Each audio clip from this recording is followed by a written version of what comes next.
Shalom bien-aimé dans le Seigneur Jésus-Christ.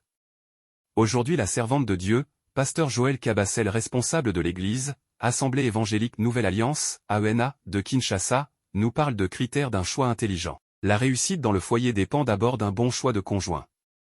Aussi, tout naturellement beaucoup de chrétiens se posent la question de savoir comment ils pourront reconnaître cette bonne personne. En la matière, les expériences diffèrent. Aussi on ne saurait généraliser une expérience pour en faire une règle.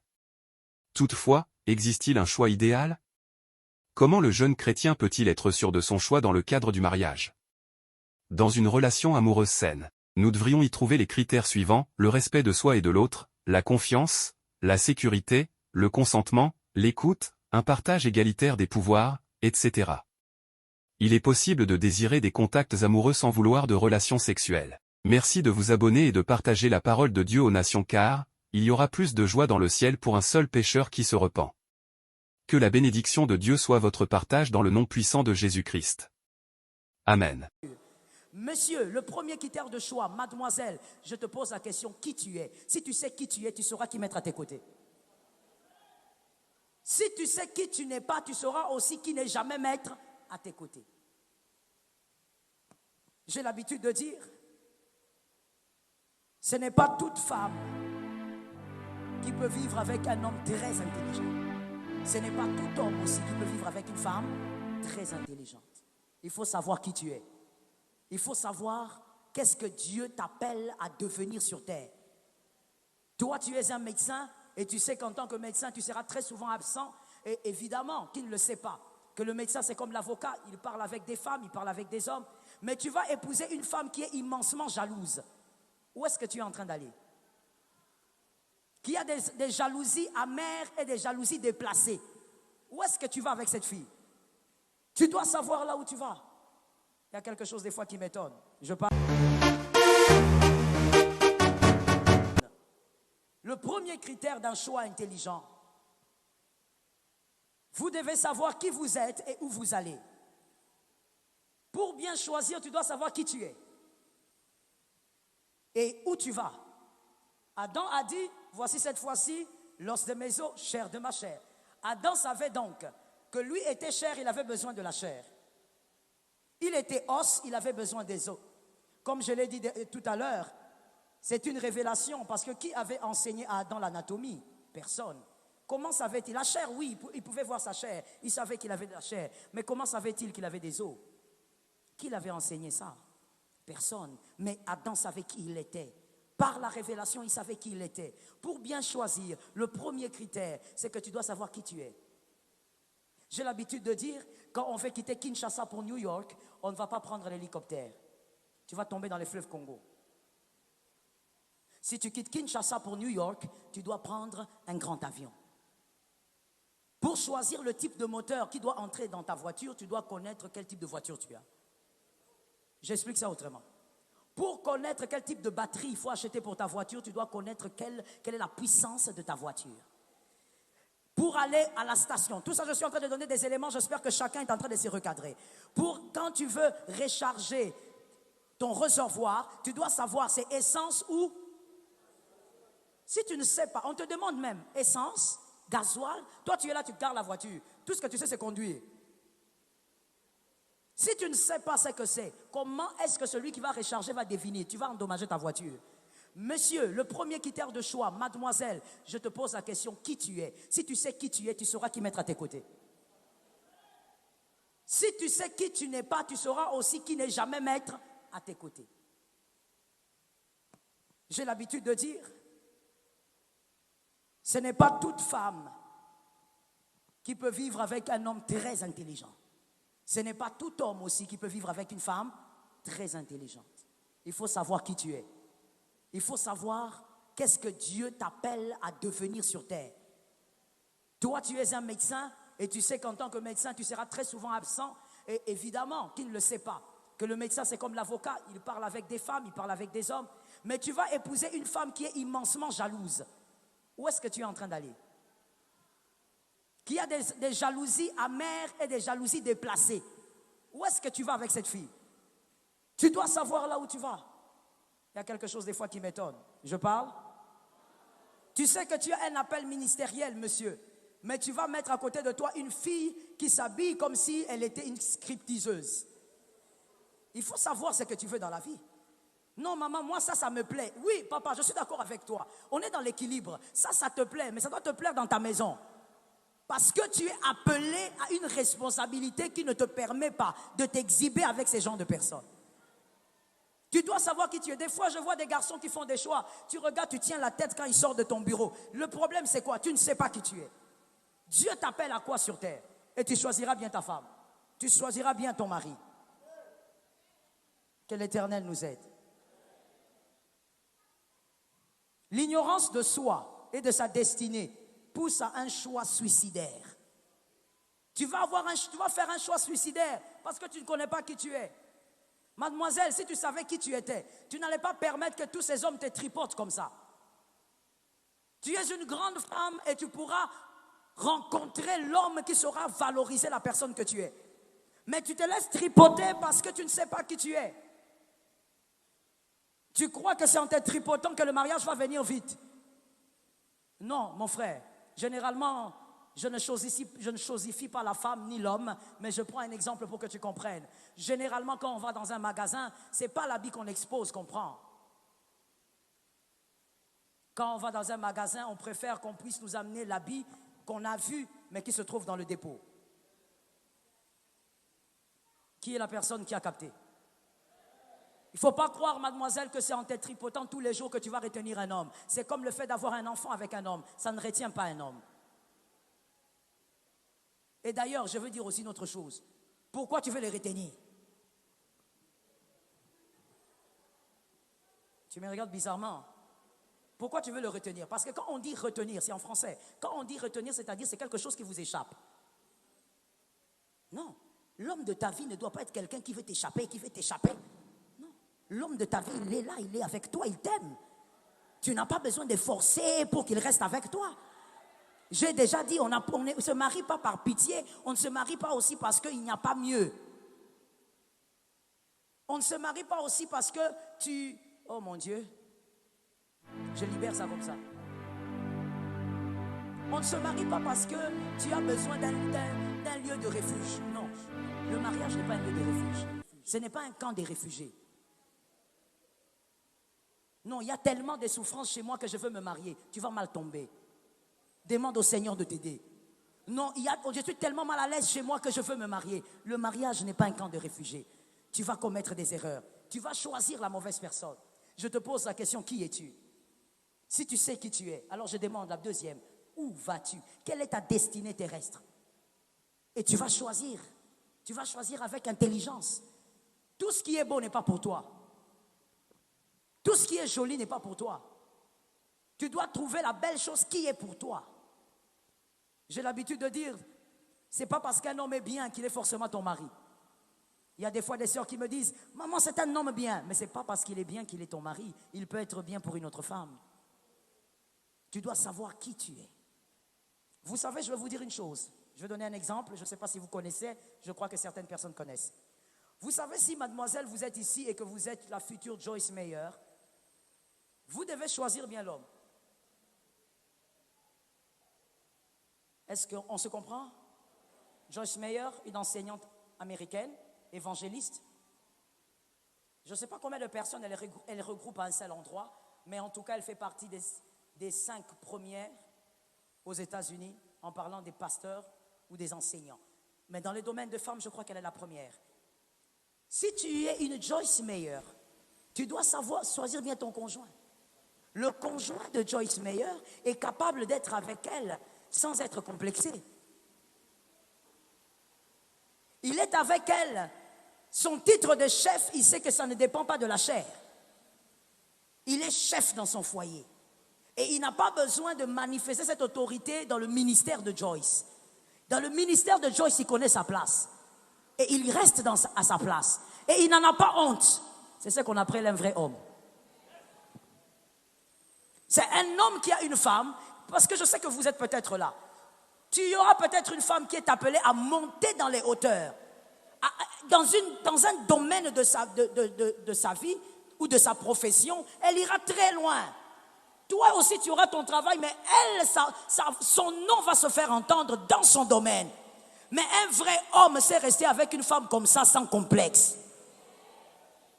Moi, je connais un foyer qui s'est brisé parce que l'homme ne supportait pas ce genre de choses. La femme avait un grand succès dans son domaine. Elle avait 3 fois le salaire de son mari. L'homme commençait à se sentir complexé. À la maison, écoutez les langages de complexé. Bonjour chérie.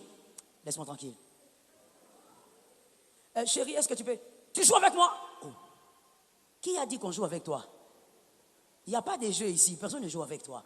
Au fait, tu es tout le temps à la défensive. Pourquoi? Tu as épousé une femme que tu ne peux pas supporter. Tu as épousé une femme qui te dépasse. Tu dois savoir où tu vas. Et tu vas mieux choisir.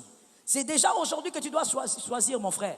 Est-ce que tu es capable de supporter une femme qui est admirée par plusieurs? Est-ce que tu es capable de supporter une femme qui travaille beaucoup? Est-ce que tu es capable de supporter une femme qui est, je ne sais pas, une grande avocate? Tu dois savoir qui tu es et qu'est-ce que tu pourras supporter. Et l'Éternel te rendra capable. Je suis d'accord avec toi. Et je veux dire une chose importante, s'il te plaît, à retenir pour la vie. Tu dois savoir qu'en dehors du fait que tu dois bien voir qui tu es et où tu vas, le deuxième critère à ne jamais négliger dans ta vie, quoi qu'il arrive, ce sont les valeurs spirituelles. Ne néglige jamais ça. Dans un foyer, on ne peut pas avoir 2 dieux. Dans un foyer, on ne peut pas avoir des différentes pratiques pour adorer Jésus. Souvent, ce sont les filles qui tombent dans ça. Non, pasteur, il est chrétien. Jésus aussi, on prie Jésus. Mais quelles sont les pratiques? On n'a pas les mêmes pratiques. Lorsque dans un foyer, il y a 2 pouvoirs, vous allez ascenser l'autre et vous allez rabaisser l'un. Que Dieu vous délivre de ça. Ne choisis pas quelqu'un qui n'a pas les mêmes valeurs chrétiennes que toi. Il finira par te crucifier demain. Celui qui n'honore pas ton Jésus ne t'honorera pas. Celui qui a du mépris pour ton Jésus, il aura du mépris pour toi. Mademoiselle, c'est souvent vous qui tombez dans ce piège et c'est triste. Je pense que c'est parce que la femme est très émotionnelle. Tu tombes trop dans ce piège, mademoiselle. Tu vois un homme qui te courtise et qui te promet le mariage pour cette année. Mais cet homme-là ne veut pas entendre parler de ton église. Cet homme-là, quand tu parles de l'église, il dit ces aventuriers-là. Quand tu parles de ton pasteur, il dit allez là-bas. Ce sont des vendeurs d'illusions. Mais de ton côté, il te chouchoute, il te cajole, il te borde. Et toi, tu te laisses tromper par ce qu'il te fait. Écoute, celui qui n'a pas de respect pour ton Créateur finira par t'humilier. Je suis d'accord avec ces amens. Celui qui n'a pas de respect pour le Dieu que toi tu connais finira par t'humilier. Tu ne peux pas entrer dans un mariage avec un homme, une femme qui n'a pas de respect pour les valeurs chrétiennes. Il doit honorer le Christ. Vous devez avoir la même adoration dans la maison. Généralement, lorsque les gens se marient, ils ne pensent qu'à aujourd'hui, le jour du mariage, la robe, la veste, je ne sais pas, les fanfares, la limousine. Vous ne pensez qu'à la cérémonie. Le mariage, ce n'est pas la cérémonie. Non.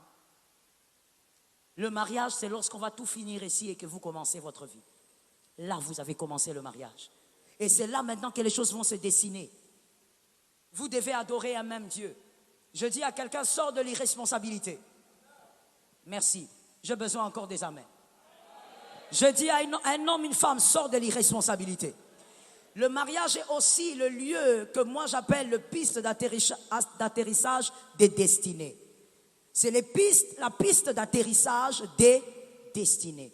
Dieu a choisi le mariage pour faire descendre les âmes, les enfants que tu as. Mon père avait l'habitude de dire, les enfants que Dieu m'a donnés, je ne suis que le gérant, mais ils appartiennent à Dieu. Et c'est vrai, les enfants que Dieu vous donne, monsieur, vous avez beau dire, ce sont mes enfants, mais en réalité, ce sont des destinées que Jésus vous a confiées. Ces enfants-là ont une destinée. Vous n'avez pas le droit de blaguer avec leur destinée parce que c'est vous qui les avez engendrés. Tu dois respecter leur destinée.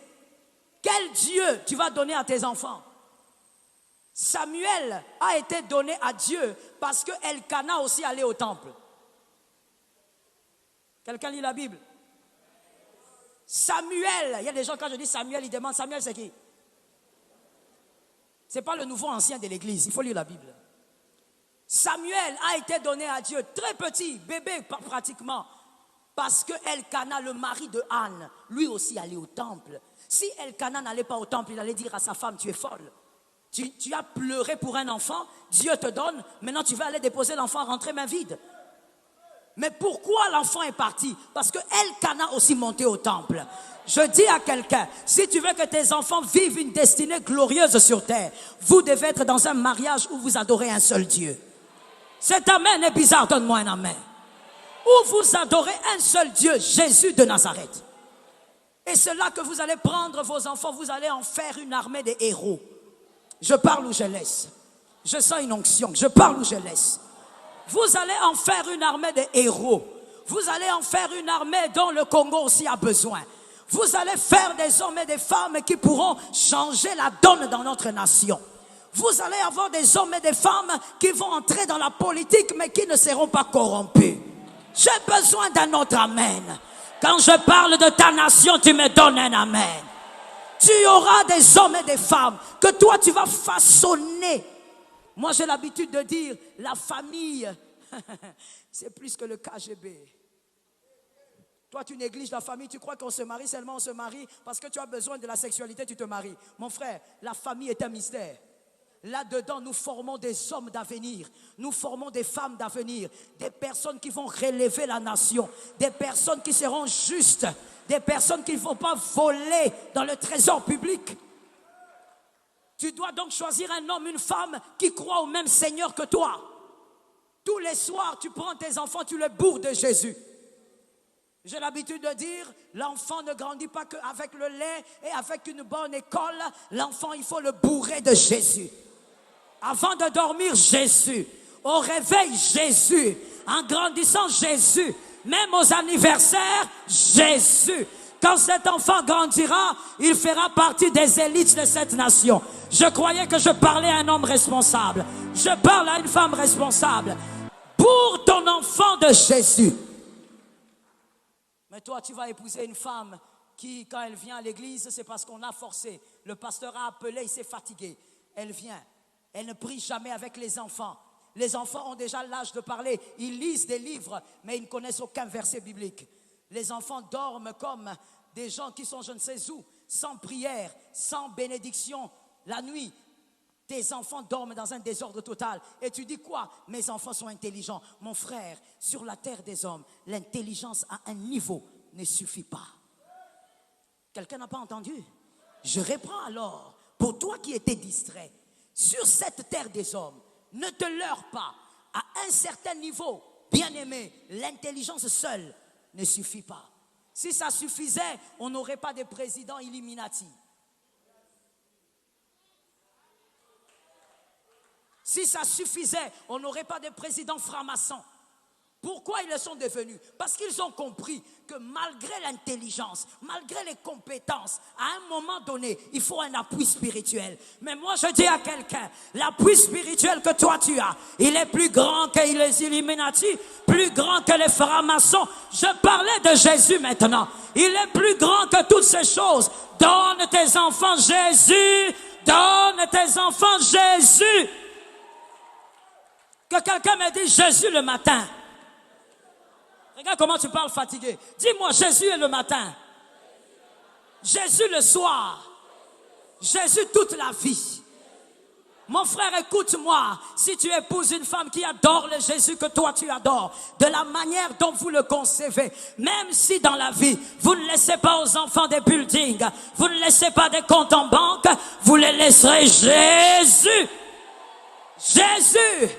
Et ce Jésus-là va les amener là où vous n'avez pas pu les amener. Ah, je croyais que je parlais à quelqu'un. Ce Jésus-là va les élever là où vous n'avez pas pu les élever. Tu les as laissés derrière les brebis. Jésus va les amener devant le trône.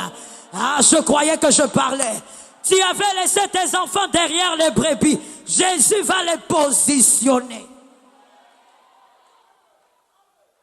Le mariage n'est pas un jeu. Le mariage n'est pas une blague. Voilà pourquoi le diable s'organise aussi à faire marier les enfants de Dieu.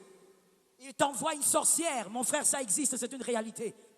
J'ai un fils spirituel, malheureusement, qui a couché avec une fille, parce que quand on prêche, les jeunes n'entendent jamais. Il a couché avec une fille sorcière.